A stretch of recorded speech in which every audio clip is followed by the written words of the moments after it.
Hello everyone, welcome back to my YouTube channel library science by Ashish sir. पिछले कुछ lecture को लाने में मुझे काफ़ी ये हुई डिले हुआ क्योंकि मैं किसी और काम में व्यस्त था। तो उसके लिए मैं आप अब कंटिन्यू मेरी फ्री क्लास रहेगी जो कि बिहार लाइब्रेरी की वैकेंसी आने वाली है।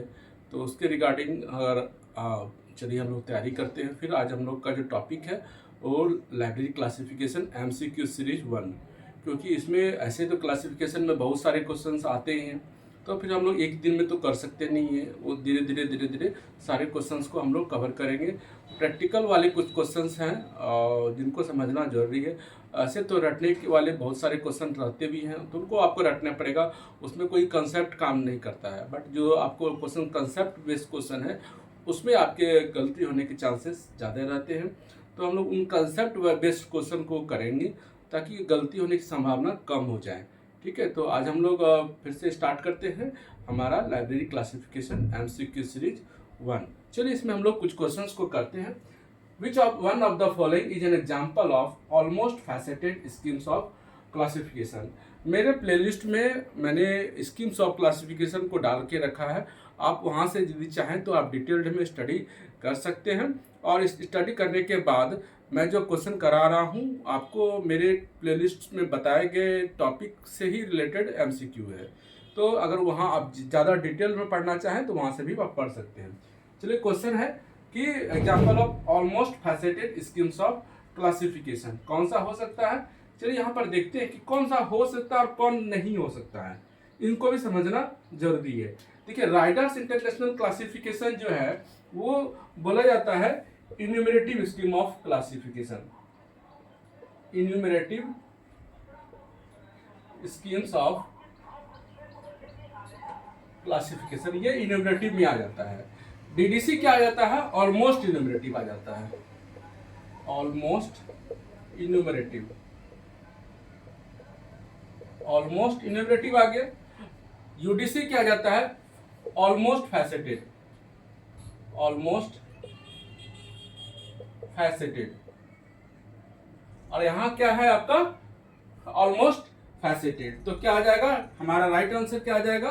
Almost faceted. अब कॉलम क्लासिफिकेशन क्यों नहीं हो सकता है? कॉलम क्लासिफिकेशन जो है ये, तो कॉलम क्लासिफिकेशन क्यों नहीं हो सकता है? क्योंकि इसको बोला जाता है फैसेटेड स्कीम ऑफ क्लासिफिकेशन।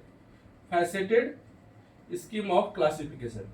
इसमें क्या है कि आप जब इसको पढ़ेंगे तो वहां पर इसमें अभी तक 6th एडिशन आया हुआ है और 7th एडिशन भी आ चुका है। तो 7th एडिशन भी आ चुका है, लेकिन उसका इंडेक्स अभी पब्लिश नहीं हुआ है। तो हम लोगों का जो है ना, उसमें जब आप जाएंगे कॉलम क्लासिफिकेशन में 1st edition to 3rd addition, उसको बोला जाता है rigidly. 1st edition to 3rd edition. 3rd edition तो क्या है, इसको रिजिडली बोला जाता है। Rigidly scheme of classification. Rigidly मतलब रिजिड है, पहले से जो पूरा डिटरमाइंड फार्मूला है उसी पे आपको पुट करना है। आप कोई नया फार्मूला जनरेट नहीं कर सकते हैं, तो उसको बोला जाता है रिजिडिटी वाला जो क्लासिफिकेशन है वो 1st to 3 एडिशन तक है, रिजिडली स्कीम ऑफ क्लासिफिकेशन बोला जाता है। उसके बाद 4th to आपका 6th एडिशन है, वो 4th to 6th एडिशन वो freely faceted scheme of classification बोला जाता है। 4th to 6th एडिशन ये बोला जाता है फ्रीली फैसेटेड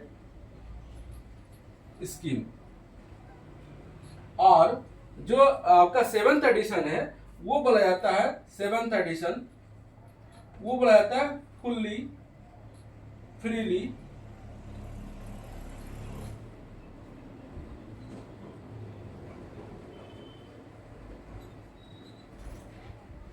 सेवंथ एडिशन को क्या बोला जाएगा? फुल्ली फ्रीली, ठीक है, fully freely scheme of classification.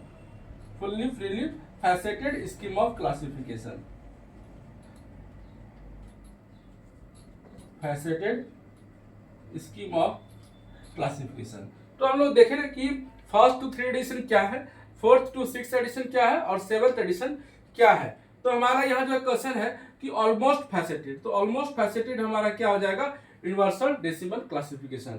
Enumerative riders क्या है, इन्यूमरेटिव स्कीम ऑफ क्लासिफिकेशन। क्यों इन्यूमरेटिव? इसलिए है क्योंकि वो उसमें रेडीमेड नंबर दिए जाते हैं, किसी भी सब्जेक्ट का रेडीमेड नंबर दिया जाता है। तो वो रेडीमेड नंबर आज डीडीसी, आज राइडर्स इंटरनेशनल क्लासिफिकेशन जो वो चर्चा में क्यों नहीं है, यूज में क्यों नहीं, क्योंकि उसमें अपडेशन नहीं होता है। वो इन्यूमरेटिव स्कीम ऑफ क्लासिफिकेशन है, जो उसमें नंबर दिया गया है, अगर वही जो सब्जेक्ट को सूट करता है, आप उसमें एनालिसिस सिंथेसिस नहीं कर सकते हैं। डायरेक्ट जो नंबर दिया गया है उसी को आपको पुट करना है। तो इसलिए स्कीम चल नहीं पाया, इसलिए उसको बोला जाता है enumerative scheme of classification. DDC क्या है, ऑलमोस्ट इन्यूमरेटिव। इसमें लगभग रेडीमेड नंबर दिए गए हैं। इसमें एनालिसिस होता है, सिंथेसिस होता है, डिफरेंट फैसेट्स को जोड़ा जाता है। डिफरेंट जैसे सपोज दैट डीडीसी का देखते हैं ना कि टेबल का यूज होता है, शेड्यूल्स का यूज होता है। तो कोई भी नंबर आता है तो उसको एनालिसिस और सिंथेसिस करके ही हम उसका नंबर जनरेट कर सकते हैं। ठीक है। इसके बाद आता है यूडीसी। यूडीसी में भी क्या है, ऑलमोस्ट फैसेटेड, डिफरेंट फैसेट्स को इसमें लगभग रेडीमेड नंबर दिए जाने का प्रोविजन है।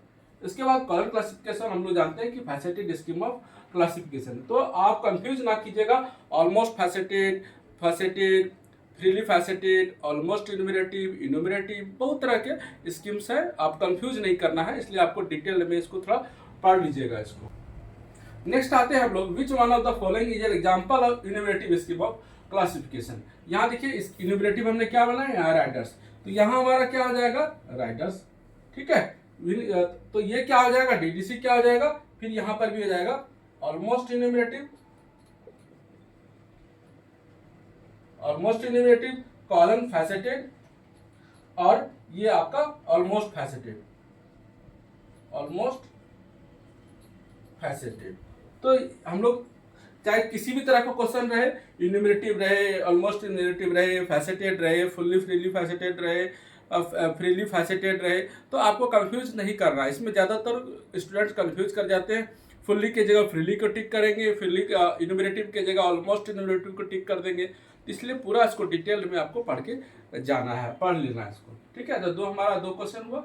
फिर नेक्स्ट क्वेश्चन पे, विच one of the following example of rigidly faceted scheme of classification. मैंने आपको पिछले में ही बताया था कि कौन से एडिशन से कौन से एडिशन सीसी का वो रिजिडली था। तो यहाँ ऑप्शन देखिए कंफ्यूजिंग दे सकता है आपको। आप यदि आप पढ़ के जाएंगे कि कौन क्लासिफिकेशन रिजिडली क्लासिफिकेशन है, उसमें भी आपको जो ऑप्शन देंगे वो कंफ्यूजिंग ऑप्शन दे देंगे आपके लिए। तो अगर आपके पास डिटेल्ड स्टडी रहेगा, नॉलेज रहेगा, तो आप कंफ्यूज नहीं करेंगे। तो फर्स्ट से पहले हमें एलिमिनेट करना है। यूडीसी क्या है, faceted scheme of classification, faceted scheme. ठीक है, ये तो हमारा नहीं हो सकता है। ठीक है। नेक्स्ट क्वेश्चन आता है, अब देखिए यहाँ कॉलम क्लासिफिकेशन का एडिशन 7th है, एडिशन 1st to 3 एडिशन है। इसके बाद column classification 4th to 6th addition है। कौन हो सकता है, तो हमें यहाँ पर समझना होगा कि रिजिडली कौन सा है। फर्स्ट मैंने आपको बोला कि 1st to 3rd एडिशन था वो उसका रिजिडली था। तो यहाँ ऑप्शन में क्या आ रहा है कि 1st to 3। 7th क्या था, ये आपका इसलिए नहीं हो सकता है क्योंकि ये क्या था, ये फुल्ली फ्रीली, फुल्ली फ्रीली। ये क्यों नहीं हो सकता है, ये आपका था ऑलमोस्ट फ्रीली।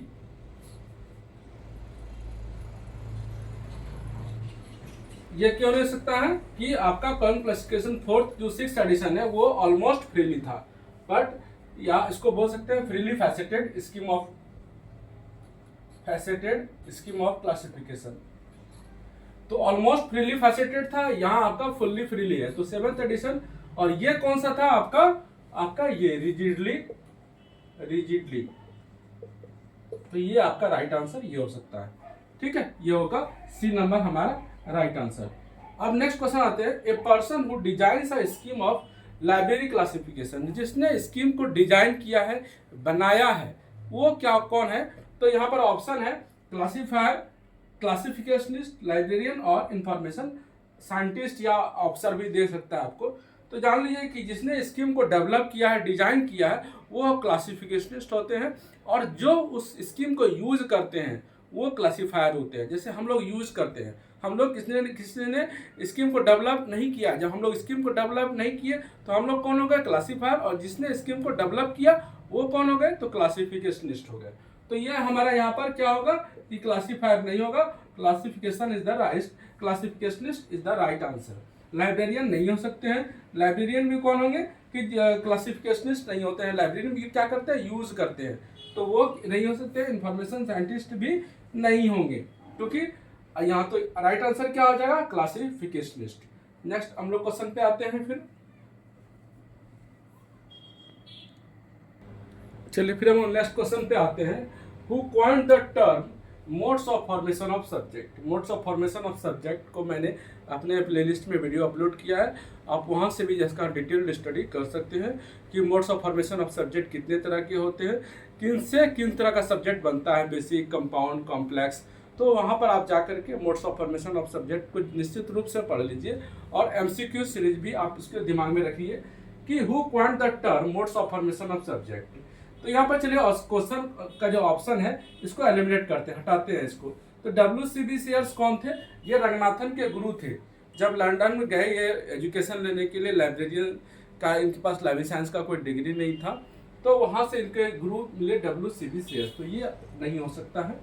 मेलविल डेवी हो सकता है, क्योंकि मेलविल डेवी का modes of formation of subject उन्होंने नहीं दिया है, तो ये भी नहीं हो सकता है। SR Ranganathan is the right answer, क्योंकि modes of formation of subject में इन्होंने 4 तरह का दिया था, लेमिनेशन, डेनिडेशन, डाइसेक्शन। तो इन्होंने रंगनाथन ने 4 तरह का modes of formation of subject दिया था, उसको आप पढ़ सकते हैं। HP लोहान ने दिया था SDI, ठीक है, उसको ज़्यादा आप पढ़ना है जब, तो आप SDI पढ़ सकते हैं, SDI में क्या होता है और उसको पढ़ सकते हो। तो ये HP लोहान का कंसेप्ट, तो ये हमारा 3 ऑप्शन को कट कर देते हैं। जो राइट आंसर है हमारा है SR रंगनाथन। तो modes of formation of subject में आप निश्चित रूप से पढ़ लीजिए, उसको 1-2 क्वेश्चन आपको रहता ही रहता है।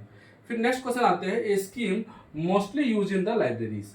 कौन सी स्कीम्स हैं, जो क्लासिफिकेशन स्कीम्स हैं, वो लाइब्रेरी में यूज होते हैं। बहुत सारे स्टूडेंट्स बोलते हैं कि सर बिहार से में जो लाइब्रेरी वैकेंसी आएगी उसमें हम लोग हिंदी मीडियम वाले स्टूडेंट्स हैं, और हम सर आपसे रिक्वेस्ट है कि आप हिंदी और इंग्लिश दोनों को पढ़ाइए। तो मैं आपसे ये भी कहता हूं कि आप निश्चित रूप से, आपकी बात को मैं समझता हूं, लेकिन आपको एक चीज़ भी ध्यान रखना है कि अगर आप इस क्वेश्चन को, मैं बहुत ज़्यादा लंबा तो लिखता नहीं हूँ, और आपके एग्जाम में बहुत सिंपल क्वेश्चन रहेंगे, हिंदी समझना आपके लिए टफ हो जाएगा। उससे बेटर है कि आप इंग्लिश पर फोकस कीजिए। 1 लाइनर तो क्वेश्चन रहेंगे, उसको समझना है आपको, और उसका आंसर देना आपके लिए ईजी रहेगा। तो इसलिए कोशिश कीजिए कि आप क्वेश्चन को इंग्लिश में समझिए, और तब उसका आंसर आप आसानी से दे सकेंगे। तो इसकी mostly use in the library कौन है, UDC नहीं हो सकता है, CC नहीं होता है, DDC is the right answer, क्योंकि DDC में क्या होता है। अब DDC का यूज क्यों हो, ज़्यादातर लाइब्रेरी में DDC क्यों यूज करते हैं, क्योंकि देखते हैं कि आप DDC का अभी जो करंट एडिशन है, प्रिंट एडिशन, वो 23rd एडिशन है। तो और उसके बाद क्या होता है कि DDC का 7 से 10 साल में अपडेट होता रहता है। तो इससे क्या होता है कि नए सब्जेक्ट को, जो डे टू डे लाइफ में देख रहे हैं कि नए सब्जेक्ट का जो फॉर्मेशन हो रहा है, उसमें DDC को में उसको नंबर देने का है, और दूसरे स्कीम्स में वो नंबर देने का नहीं है प्रोविज़न। तो इसी कारण से DDC का अपडेशन होता रहता है, और इसी कारण से DDC पूरे वर्ल्ड वाइड यूज होता है, नॉट ओनली इंडिया। तो इसलिए हम लोग ज़्यादातर, अगर आपसे इंटरव्यू में भी क्वेश्चन पूछा जा सकता है कि आप किसको प्रेफरेंस देंगे, तो आप DDC को ही प्रेफरेंस आपको देना है, और आपको कहीं भी जाइए आपको DDC में ही, गिने चुने जगह पे आपको UDC मिलेगा, बाद बाकी आप सब जगह आपको DDC ही मिलेगा। तो यहाँ पर क्वेश्चन के अकॉर्डिंग आपको जवाब देना है कि ये स्कीम आपको ये नहीं मतलब है कि आप किसको सूट करते हैं। हो सकता है आपका नॉलेज CC में ज़्यादा हो सकता है आपका नॉलेज UDC में ज़्यादा हो, बट पूरे वर्ल्ड में DDC ही ज़्यादा यूज होता है। तो इसका आंसर क्या हो जाएगा, DDC। तो चलिए फिर नेक्स्ट क्वेश्चन पे आते हैं। What is the name of the index of DDC। हम लोग जानते हैं कि जो लोग नहीं जान रहे हैं उनको समझ लीजिए कि DDC के में कितने वॉल्यूम है, कितने हर एक वॉल्यूम का क्या नाम है, उसको आपको समझना है। तो यहाँ पर क्वेश्चन है कि इंडेक्स, DDC का इंडेक्स को क्या नाम है। तो उसका जो फर्स्ट वॉल्यूम है वो क्या है, इंट्रोडक्शन टेबल, सेकेंड शेड्यूल्स है, और थर्ड जो है वो रिलेटिव इंडेक्स है। तो यहाँ पर ऑप्शन हमारा क्या है, मेन इंडेक्स, जो हमारा गलत हो जाएगा, ये नहीं होता है मेन इंडेक्स, तो ये हमारा गलत हो गया। सब्जेक्ट इंडेक्स नहीं होगा, relative index is the right answer, index नहीं होता है। अगर ऑप्शन में आप इंडेक्स रहेगा या और इस तरह का ऑप्शन रहेगा, तो आपको क्या मानना है, relative index. Relative index is the third volumes of the DDC, ये आपको याद रख लेना है। फिर नेक्स्ट क्वेश्चन आता है, in which classification scheme zero is the only connecting digit. अब देखिए जीरो किस स्कीम्स में जीरो एक ही कनेक्टिंग सिंबल है, ओनली जीरो, तो वो आपका ऑप्शन है डीडीसी। डीडीसी ही आपका राइट आंसर है, तो आपको डीडीसी को याद रख लेना है।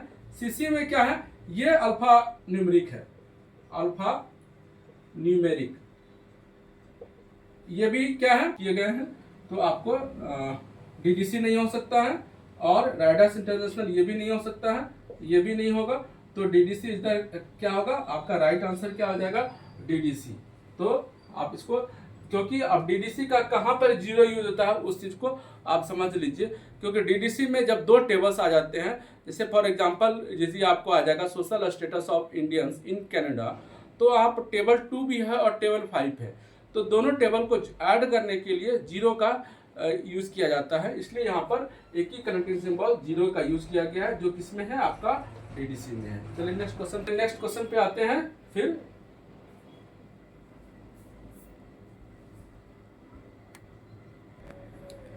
चलिए तो फिर हम लोग नेक्स्ट क्वेश्चन पे आते हैं। What is the modes of formation of subject. Modes of formation of subject क्या है, origin of subject, evolution of subject, evolution of new subject, none of these. तो जनरली बहुत लोग गलती करते हैं, नन ऑफ दीज रहेगा या ऑल द अबव रहेगा, उसको टिक कर देते हैं, क्योंकि अगर उनको पता नहीं होता है तो वही गलती करते हैं। तो यहाँ पर नन ऑफ दिस कभी कभी आपको कंफ्यूज नहीं करिएगा कि आपको नन ऑफ दिस, इसमें इस क्वेश्चन में नन ऑफ दिस नहीं होगा, ठीक है। तो क्या होगा इसका आंसर, हम लोग उसको जानते हैं। ये तो पहला है कि नन ऑफ दिस नहीं होगा। इसके बाद क्या आता है, ऑरिजिन। देखिए यहाँ पर दो टर्म है, ऑरिजिन और इवैल्यूएशन। इवैल्यूएशन मतलब होता है ऑरिजिन, पहले ये ऑरिजिन को समझते हैं। ऑरिजिन होता है कि अभी तक उसका कोई एग्जिस्टेंस ही नहीं था, ठीक है। जैसे मान लीजिए हिस्ट्री क्या हुआ, बेसिक सब्जेक्ट हुआ, तो उसको अगर हम कह सकते हैं कि ऑरिजिन हुआ। बट जब हिस्ट्री और या किसी सब्जेक्ट को मिला करके जब तीसरे सब्जेक्ट का निर्माण होता है, तो बोलते हैं इसको इवैल्यूएशन। तो modes of formation of subject नए सब्जेक्ट को बनाता है, बट जिस सब्जेक्ट से नए सब्जेक्ट को बनाता है उसके पहले उसका एग्जिस्टेंस रहता है, ठीक है, चाहे वो कंपाउंड सब्जेक्ट के रूप में या कॉम्प्लेक्स सब्जेक्ट के रूप में हो। तो यहाँ पर इवोल्यूशन इज द, अब यहाँ पर दो ऑप्शन, ये तो नहीं होगा। अब आता है इवोल्यूशन ऑफ सब्जेक्ट, तो आता है evolution of subject, evolution of new subject. तो याद रख लीजिएगा evolution of new subject is the right answer. Next आता है आपका 10th number, in the schedule of main class 2 library science from where M matter facet is taken. Matter हम आपको बताए थे, आपको मैंने इसका प्रैक्टिकल क्लास कराया है आपका कॉलम क्लासिफिकेशन पे, कि जहाँ पर पर्सनालिटी तो लाइब्रेरी साइंस के केस में जो है वो पर्सनालिटी उसी मेन क्लास से लिया जाता है, बट मैटर जो है वो जनरल या बिब्लियोग्राफी से लिया जाता है। वहाँ पर लिखा है कि foci M is to be taken from general या बिब्लियोग्राफी। तो यहाँ पर एम जो है वो मैटर कहाँ से लिया जाता है, वो जनरल या बिब्लियोग्राफी।